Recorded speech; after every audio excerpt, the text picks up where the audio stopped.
Hello everyone, చాలా మందికి triple R గురించి అయితే చాలా డౌట్స్ అయితే ఉన్నాయన్నమాట. అసలు స్టార్ట్ అవుతుందా లేదా, అంటే ఎక్కడి వరకు వర్క్స్ అనేది వచ్చాయి, ల్యాండ్ ఎక్విజిషన్ ఎక్కడి వరకు జరిగిందని చాలామంది క్వశ్చన్స్ అడుగుతున్నారు. ట్రిపుల్ ఆర్ గురించి ఫుల్ డీటెయిల్స్ అయితే ఈ వీడియోలో నేను కంప్లీట్గా ఎక్స్ప్లెయిన్ చేస్తాను. వీడియోని ఎక్కడ స్కిప్ చేయకుండా చూడండి.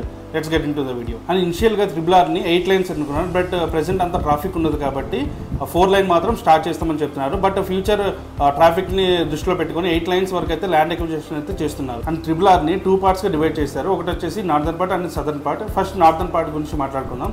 సో ఇది వచ్చేసి మనకి సంగారెడ్డి, నర్సాపూర్, తూప్రాన్, గజ్వేల్, యాదాద్రి, ప్రజ్ఞాపూర్ టిల్ చౌటుప్పల్ వరకు అయితే అనౌన్స్మెంట్ చేశారు.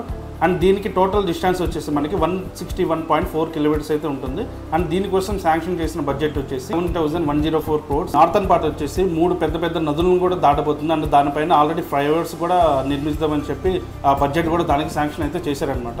వచ్చేసి పూల్కాల్ మండల్ శివంపేట దగ్గర మంజీరా రివర్ పైన 600 మీటర్స్కి 75 CR అయితే శాంక్షన్ చేశారు. వచ్చేసి తూప్రాన్ దగ్గర హరిద్వార్ రివర్ పైన 500 మీటర్స్కి 70 CR అయితే శాంక్షన్ చేశారు. ఇక్కడ వచ్చేసి వలిగుండల్ మండల్ ప్రొద్దుటూరు దగ్గర మూసీ రివర్ పైన 1 కిలోమీటర్ ఫ్లైఓవర్ కి 100 CR శాంక్షన్ చేశారు. నార్థన్ పార్ట్ చూసుకుంటే మనకి state and national highway combination గా ఇంటర్చేంజెస్ కూడా ఫిక్స్ చేశారనమాట.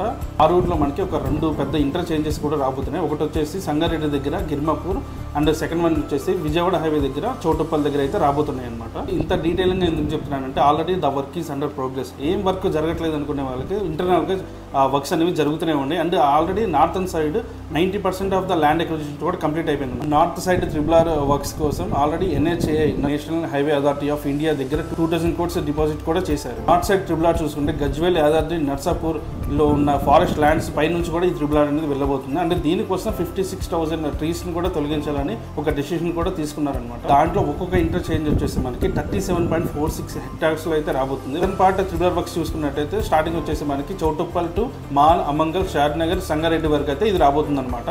జనరల్ గా NHAI చేపట్టే ఏవైనా సరే రోడ్డు వర్క్స్ చూసుకుంటే వాళ్ళే DPR రిపోర్ట్స్ అండ్ ఎలిమెంట్స్ అనేది వాళ్ళే ఫిక్స్ చేస్తారనమాట.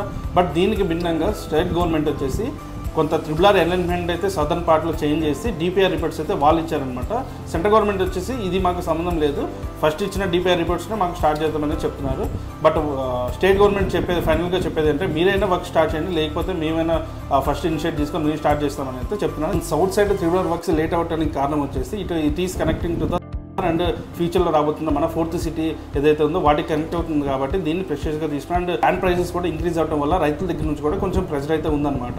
అండ్ దీనికోసం 8 లైన్స్ ల్యాండ్ ఎక్విజిషన్ కాకుండా అండ్ సరౌండింగ్స్ కూడా కొంచెం ల్యాండ్ ఎక్వైర్ చేసి అటువైపు మనకి టౌన్షిప్స్ కానివ్వండి అండ్ స్టార్ హోటల్స్ సో ఇవన్నీ తీసుకురావడం కోసం ఇంకా ల్యాండ్ ఎక్విజిషన్ అయితే చేస్తూ ఉన్నారనమాట. ట్రిపుల్ ఆర్ అనౌన్స్మెంట్ వల్ల ఎకరా వచ్చేసి మనకి 30 to 40, 50 lakhs దొరికే ఎకరా వచ్చేసి ఇప్పుడు మనకి 1 CR to 1.5 CR వరకు అయితే వెళ్ళిపోయింది. అండ్ ఎవరైతే ఇప్పుడు తక్కువలో ఇన్వెస్ట్మెంట్ చేద్దాం అనుకుంటున్నారో ఇప్పుడు వచ్చేసి ఇది బెస్ట్ ప్లేస్ అంటే రైట్ టైం అనమాట ట్రిపుల్ ఆర్ సరౌండింగ్స్ లో. ఎందుకంటే ఇప్పుడు మనకి ఒక real estate person 1 CR to 1.5 CR పెట్టి ఎవరైతే ఎకరా పర్చేజ్ చేశారో అతను మీకు 10,000 నుంచి 15,000 మధ్యలో అయితే ఒక పర్ స్క్వేర్ యార్డ్ అయితే అమ్మగలరు అనమాట.